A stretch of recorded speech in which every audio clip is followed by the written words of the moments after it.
Hello everybody, in this video we are going to learn how to print Fibonacci series. Here on the screen you can see this is a Fibonacci series.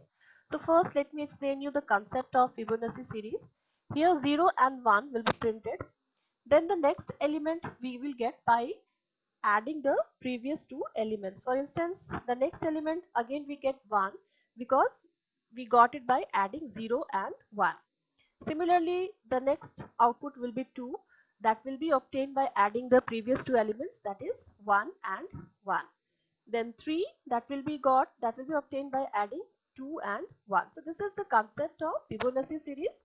So let's now learn how to implement or how to write program of this Fibonacci series.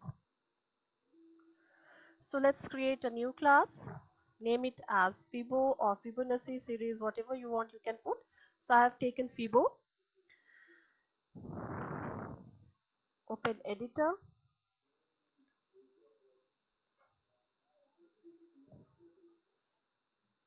Now we will write down public class Fibo, public static void main,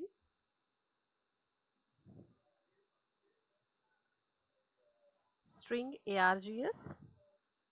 Here in this program we don't need to accept any value from the user, but if you want to get uh, a value from the users, and then you, in that case, you can use a scanner class. For instance, like if you want that up to how many digits you want to print the Fibonacci series, so that can be obtained from the user. But here in this program I'm going to print the first 10 Fibonacci series, so I don't need any value from the user, so I have not taken any scanner class in this.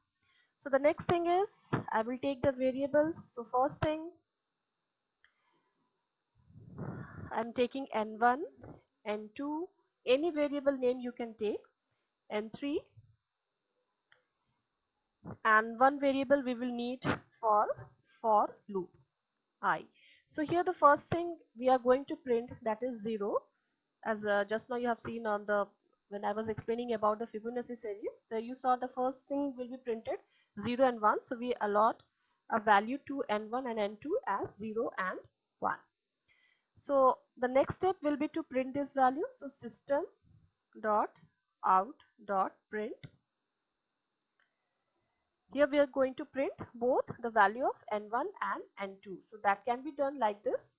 So n1, then you have to provide a blank space plus n2. So this will be printed, n1 and n2 will be printed.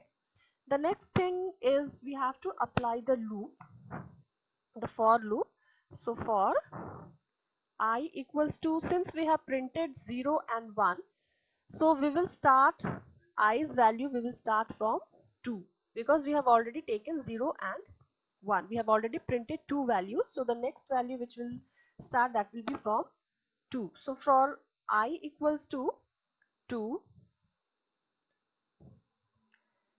I less than or equal to 10, because we are going to print the first 10, or here you can take the value from the user. So for in that case you will have to take a variable, and that variable's value you can accept from the user, I plus plus. So the next thing which we will print, that we will print 0 and plus 1. We will print n1 plus n2, so that will be 0 plus 1. So we will write down n3 equals to n1 plus n2. So we will print system dot out dot print, as we have to print in the same line here itself, so we don't write down ln. So here we will write down only print, and again a blank space, so that here after n1 and n2 one blank space is there, and then you print n3. Now the main concept of this Fibonacci series will be done now. So now what we will do, in n1 we will put the value of n2. So here in programming language, this means that n2's value will be stored in n1 and n2's value will be stored in n3. So this is the concept of Fibonacci series. When I will show you the dry run of this code, then I will explain that what this what this assignment is doing. So what we are doing, we are putting the value of n2 in n1 and n3 in n2. Now we close the bracket.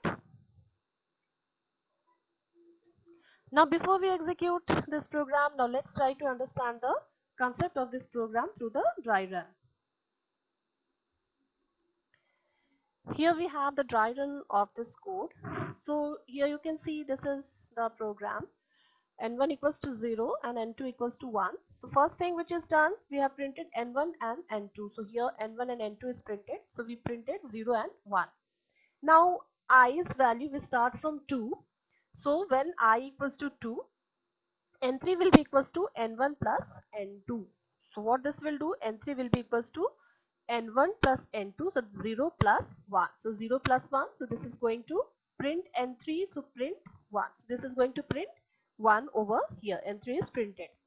Now the value of N2 is stored on N1 and N3's value will be stored in N2.